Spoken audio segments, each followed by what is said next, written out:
Okay, what is up? We're back for some YouTube content.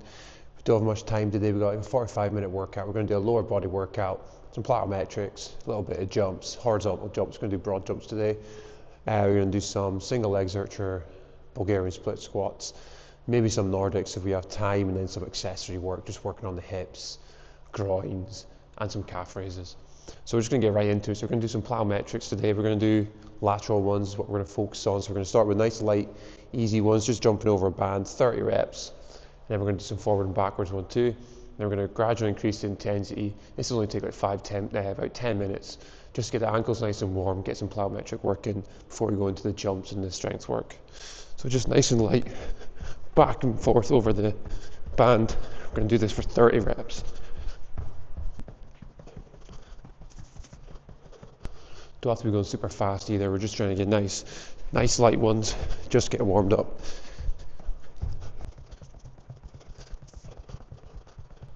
Okay, we're going to do some forward and backwards ones too, just get the ankles moving in all different directions.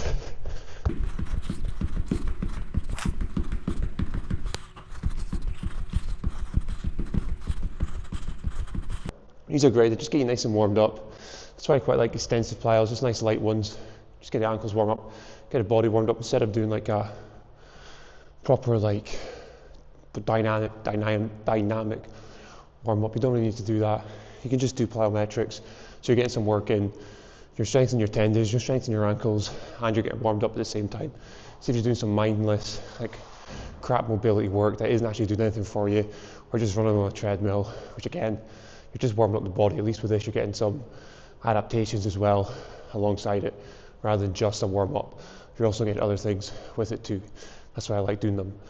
We'll do one more set, then we're going to go into a higher, just increase that intensity a little bit. Okay, now we're just going to increase that intensity a little bit. Going to go into light intensity ones now, medium intensity ones now. So just raise that, the hurdle we're jumping over just a little bit more. So it's just that sandbag, just to make it a little bit more difficult. So we're only going to do 16 reps. Just a little bit more high intense.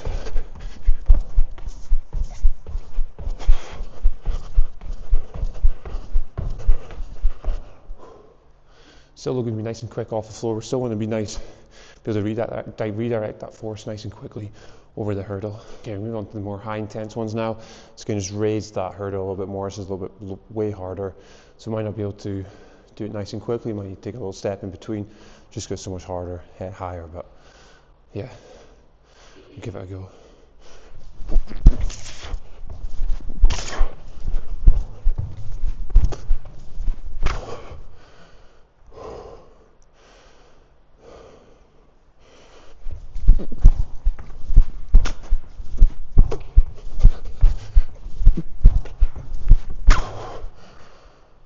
This is my favourite way if you're going to be doing plyometrics.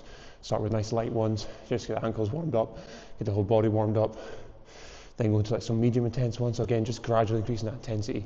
So like what I did there, starting off nice and light with the band, just doing some lower jumps over there. Just gradually increase intensity, did some medium intense ones, just over that little bit higher hurdle. Now we're on to the high intense ones, which is where the magic happens. That's where you get all the most benefits, best power output, best force enhancement. It's doing the high intense plyometrics, and that's what we like with the box. Make it a little bit harder. Obviously, choose it's higher. You're having to land deeper. You're landing from a higher distance. So your ankles having to deal with that, your body's having to deal with that, and redirect that force back over the hurdle. I like lateral ones as well, because a lot of people don't train laterally, but when you're playing sports and all that, it's quite an important aspect. It's like changing direction laterally. You're also moving side to side, and that's why I think lateral plyos have their place as well. And it's just like you're landing in different positions rather than just going forward and backwards. Lateral side, you're landing on different parts of the ankle and everything too. So obviously it's important to have that strong enough to deal with like changing direction in football or in sports in general. So that's why I like these. We're going to do one more set, then we're going to go into our jumps.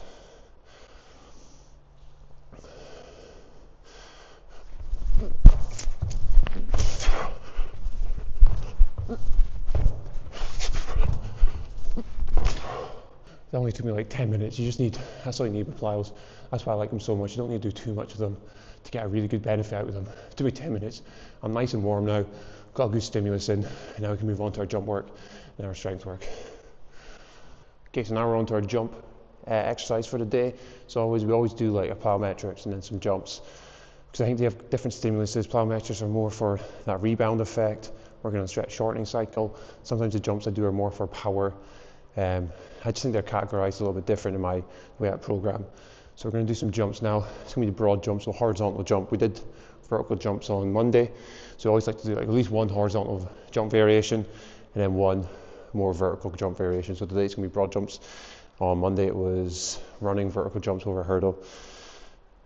So we're just going to jump as far as we can. We're going to do 3 reps. So we'll do 3 reps, then we rest, 3 reps, rest. We'll see, once I get a drop off, once I'm not jumping as far, I stop the session. Rather than doing a specific sets and reps, normally just, if I've got a big drop off and I'm not jumping as far as I did to start with, just stop the set and then move on.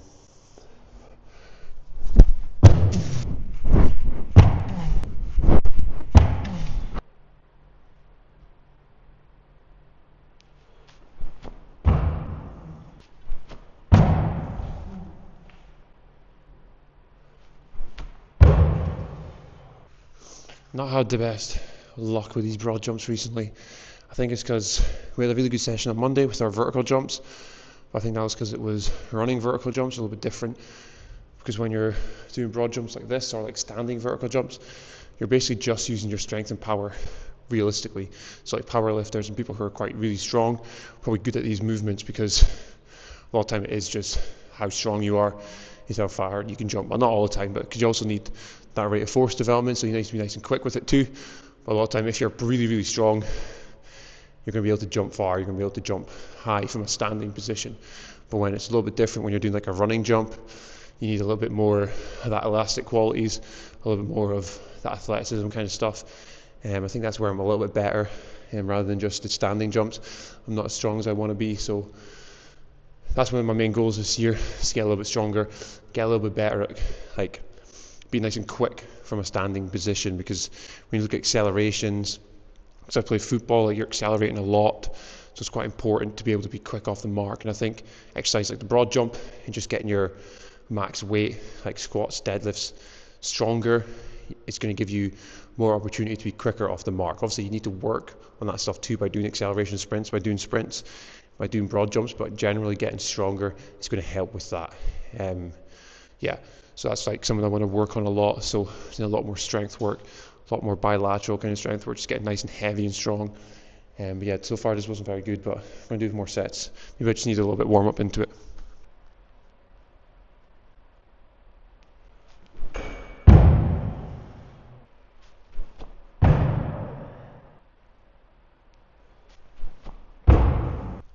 Okay, they were a little bit better. Still not where I want to be, but they were a bit better. So we'll do another 1 set, see how we feel. If we're hitting that again, we might do another set, then stop it there. We'll just see. We don't have that much time today. We need to do some strength work as well, but they were kind of a bit better. Normally rest about, between the reps, just kind of a walk back, take a few seconds, then go again. In between sets of 3, I'm going to rest about a minute or something like that. Minute 30, just whatever, just till my legs feel good, because you don't want to be doing it continuously, because a lot of time that'll turn into a conditioning session and you're not actually working on power, because you want to like give your muscles enough time to rest, recover, so they can be nice and powerful again for the next rep. But when you're during the set, it's like sometimes by the 3rd rep I'm actually better. Don't know if it's because like it needs to be warmed up a little bit more, and by the 3rd rep I'm actually like proper into it and it's better. But if you do any more than that, sometimes I feel like it's a little bit drop off, you don't feel as powerful, it turns into more of a conditioning session. So that's why I need to have a good rest in between each set of these. So we're going to do at least 1 more, probably 2 more at least, and then go on to our strength work.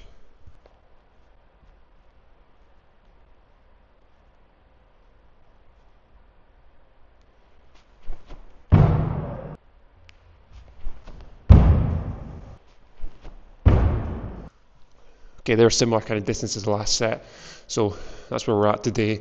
Not the best, not where I really want to be, but it's what it is. Some days you feel good, some days you don't. Like last week, or the week before, I did these, and I was flying. I was getting my best. I was almost at my PBs, almost hitting there. And then this week, it's not been as good for this for some reason. But then on Monday, had a really good session with the vertical jumps. Had a really good session with the squats. Felt really strong and powerful. But then maybe I used it all up on Monday, and now I've kind of ruined myself for today. But you don't know. Like sometimes I have a hard session Monday and I feel good on Wednesday anyway and still manage to hit PBs. It's just a really weird way. Like it's impossible to know when you're going to feel good, when you're not. So you need to take advantage of the days when you do feel good. And that's like when, if you are like doing your weight training and you feel good one day, that's the day to kind of go for a PB. Like on Monday, I ended up going for a PB, but I failed it because my squats felt really easy. I was doing almost like one of my 1 rep maxes, and I managed it quite comfortably. So I was like, well, please well try and hit a PB. Went for it, I failed it, but because I felt good, I thought, why not go try it? But sometimes you feel good, sometimes you don't. So on those good days, you need to go for it, push up max strength, and just see if you can get it, because not very often you're going to get those days where you feel amazing, you feel like, yeah, I can do this. So when you do, it's good to go for it.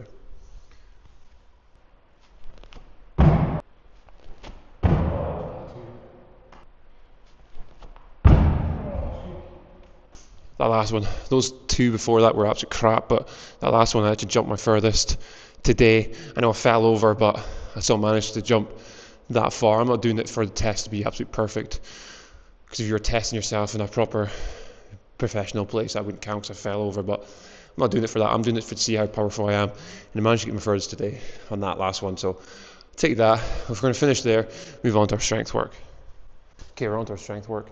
Zercher Bulgarians, 80 kilo for 5 reps. Normally we can do more. We did 100 for 3 not long ago, well, maybe a couple of months ago. But we haven't done these for a few weeks. So to get back into them, we're just going to do 80 for 5. We'll see how it feels. If it feels easy, we'll go heavier. If it's difficult, we'll stick with it. We're going to do 3 sets of 5 reps.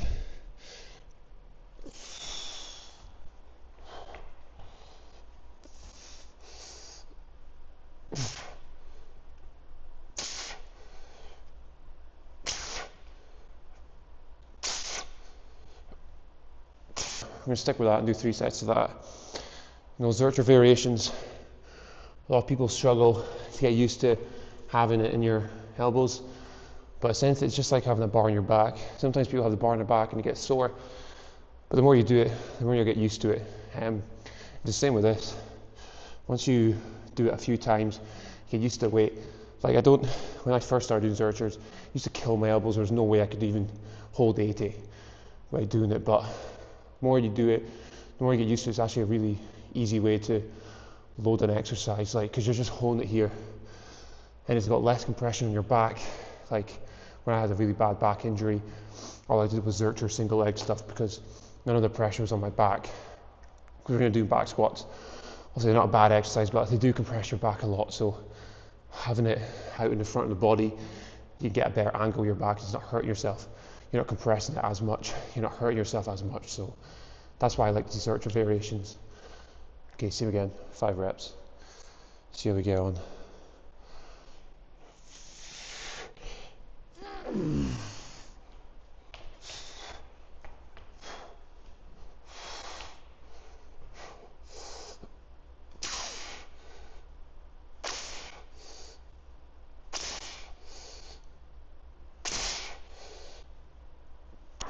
That set actually felt way easier, way more comfortable. Thought they were good reps compared to the first set. Normally it does take me like a set to get into it when I'm going quite heavy, so that one felt good. One more set, then we're going to move on to different things. I don't think we'll have time for Nordics because they take a little bit of time to set up with the bar and everything, so I'm going to do some isometrics, hit some groin work, hit some calf work, and that'll be us. But one more set of these. Yeah, so if you want to get into Zercher variations, just try it, start nice and light, get used to having the bar on your elbows. The more you do it, the easier it'll get, the more comfortable you'll feel, and you won't get that pain like you normally do when you first start. Because I remember my elbows were sore, and my bit in here was really sore, just below the bicep, but the more you do it, the easier it gets, I promise. And it won't be as sore, and it's a great way just to load exercises, load them quite heavy. Because eventually, I did reverse lunges with the Zercher variations, managed to get 130 holding it like this, and it wasn't even that bad, it was fine. And yeah, takes a little bit less compression on the back, and you can still load stuff nice and heavy. So yeah, you should start doing Zercher variations. Again, as I said, just get nice and light into it and build up to capacity as you get stronger. get more used to it. Okay, we're gonna go some Copenhagen's now. Get a little bit of groin work in. Try and get nice and high. The higher the bench is, whatever you're using with this leg, the harder it's going to be to come up. You're using more range of motion too.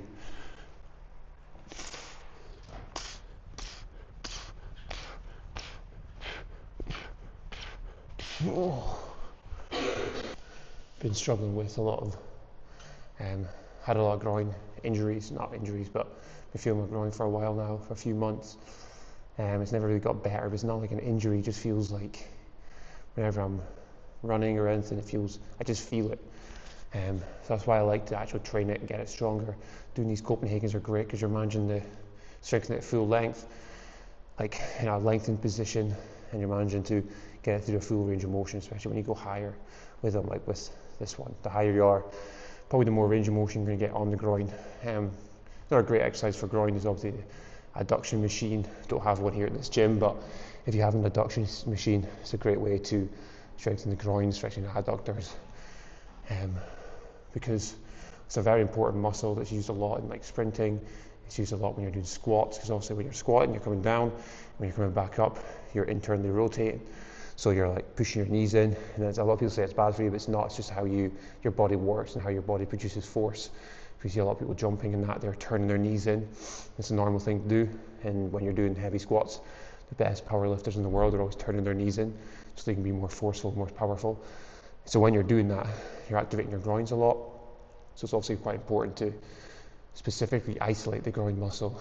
And with exercises like the Copenhagen, like I'm doing, exercises like the adductor machine, they are isolating that muscle and get it nice and strong, which is very important. Obviously when you're in an adductor machine, because your knees are a bit bent, you're probably more shortened position, strengthen it. And when you're doing Copenhagen's at a longer position, you're more of a lengthened position, strengthen the groin. So it's good to do them both different ways, just to make sure you're overall, you don't have any weak links on your body, and you're just strong all over. But yeah, groin injuries are quite common in a lot of people who play sports, because again, as I said, it's even used a lot in change of direction. That's why the lateral plyos are quite important too, especially the high intense ones, because you're activating that groin quite a lot, jumping laterally. So that's why that's quite a good exercise to do too. And obviously Copenhagen's an adductor machine. Make sure you keep them nice and strong. So we're going to do one more set of these, and we're going to go on to some isometric holds, because I think we are running out of time a lot, yes. We only have like 45 minutes to work out. I've been chatting too long. Okay, last thing we're going to do, we've only got 5 minutes, so we're going to do isometric lunge holds. 2 of these, hold for 1.5 minutes each. And then we're going to have to go, okay, just get right into it. Try and get nice and low into it, knee just above the floor. I remember one time I got a 4-minute isometric hold like this, which was mental. I don't even know how I managed it. I couldn't do it on the other leg after. My legs were just done. I think that was at the end of a session too, so I was quite happy. But that was when I was building it up more. I was doing it often. I was doing it like every week. And I was aiming to get like a 5-minute one, but 4-minute I was pretty happy with. I've managed to get 3 minutes a few times, but not for a long time. I haven't proper focused on it, so I'm gonna add these in a lot more into the workouts, because they've got so much benefits to them. You know, this like one of the easiest ways to strengthen the tendons, especially around the knee. A lot of knee injuries, isometric holds are one of the best things to do for that. And this is one of my favorite isometric holds, just for, this one kind of strengthens everything, to be honest. It's already getting difficult. Almost a minute in.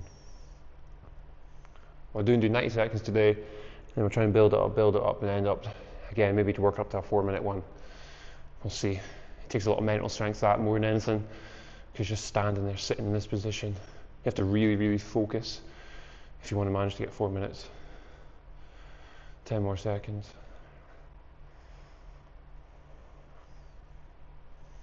It's already burning now.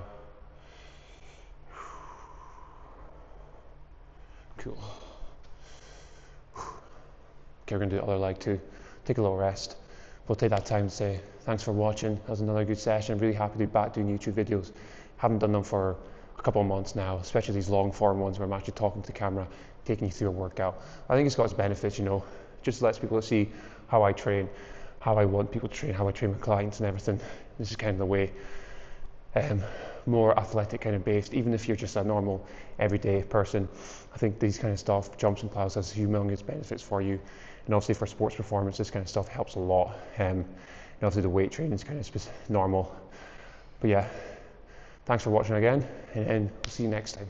Try and get more videos of these out. I'm going to aim for at least one long form video of me working out, and then one shorter kind of medium form, just talking about a specific topic and just talking straight to the camera. But yeah, that's us for today. Thanks for watching. See you next time.